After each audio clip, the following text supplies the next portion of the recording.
The top 3 mistakes that course creators make are hard to avoid because it feels like you're being productive. But they're mistakes because they're time wasters that can cause overwhelm in the long run.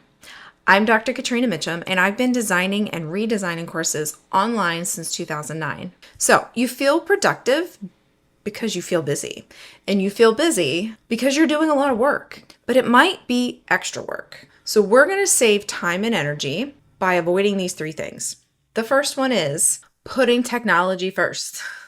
This one is directly related to my last video, but asking about what platform to use or asking what tool to record your videos is like buying a vehicle before you know what your daily schedule is going to be like, right? You don't want to end up with a Honda Civic if you're hauling things around.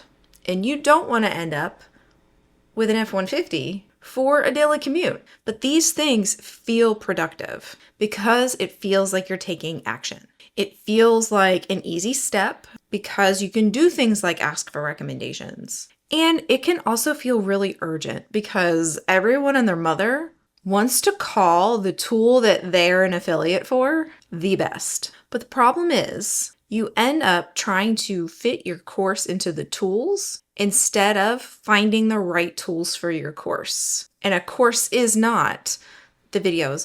The course is not the tool you use to create the videos. It is not the microphone that you use to record. It is not the platform that you're using. The course is the curriculum. It's the action, it's the doing, it's the things that they're learning. So you end up trying to retroactively fit a course into a platform that doesn't work, or you end up recording a bunch of videos with a recommended tool, but really your course should be audio-based or text-based. Later in this series, I'm going to have questions to help you avoid those things, but tech first is not just a platform problem. It is every potential tool that you need.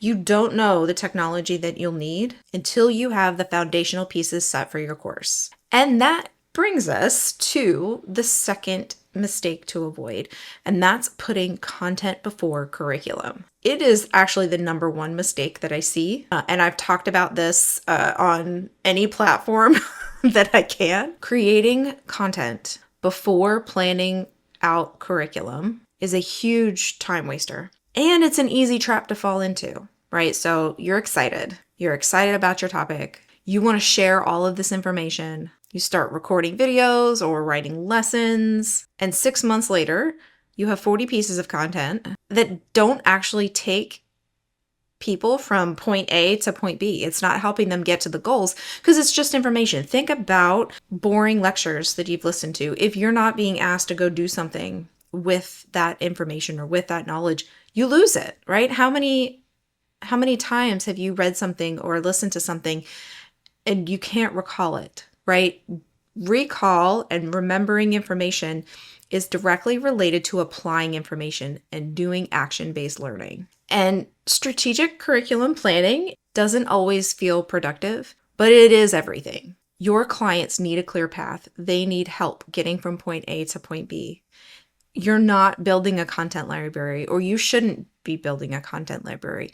It is a waste of your time and it is a waste of their time because nobody gets anything from a content library. And the last mistake I'm going to cover today is looking at features before fundamentals. And this means looking for things like gamification or advanced quiz tools before knowing if you're even going to use those things, right? They sound great. But if you're not going to use them in your curriculum because you're teaching voice acting, and why the heck do you need to quiz them on voice acting, then you're focusing time and energy in the wrong direction. It's shopping for solutions to problems that you might not even have. Flashy doesn't win in the end. And that is true for recording.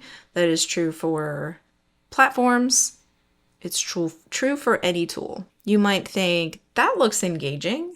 But engagement without purpose is just distraction. If your clear outcomes, logical progression, and action-based activities aren't there, then you fall into the trap of making it all gimmicky. And here's the dangerous part about gimmicks. They might keep attention and engagement. Things flying on the screen makes you watch, right? but clients won't get what they're actually coming for.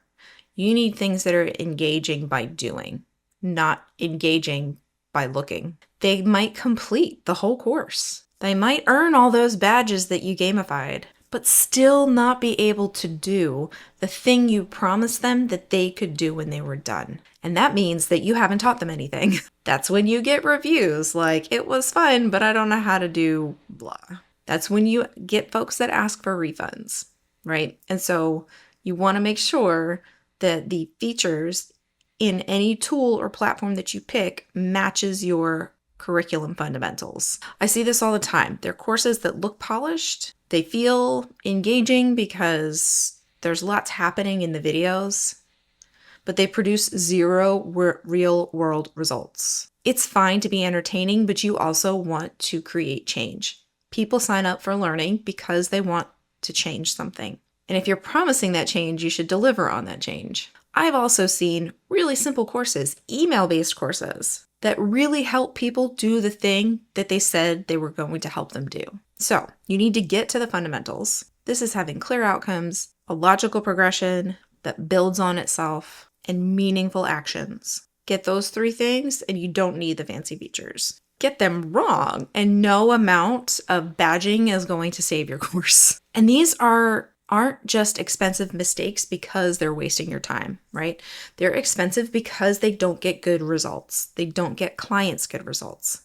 And courses that don't get clients good results, don't get good reviews, they don't get good referrals, they don't help you build a sustainable business. Your reputation becomes at risk. People don't get the experiences that they're hoping for. And it's not just about the money, it's about the thing that you're putting into the world and what it represents about you. These three mistakes, the tech before the strategy, the content before the curriculum, and the features before the fundamentals, keep people stuck asking the wrong questions. I am going to get to the right questions, but first, we want to make sure that you have absolute clarity on your topic and that you have validated. So in the next video, we're going to go through the process of getting from a bajillion ideas down to a validated course topic. If it's not there, it'll be there next week.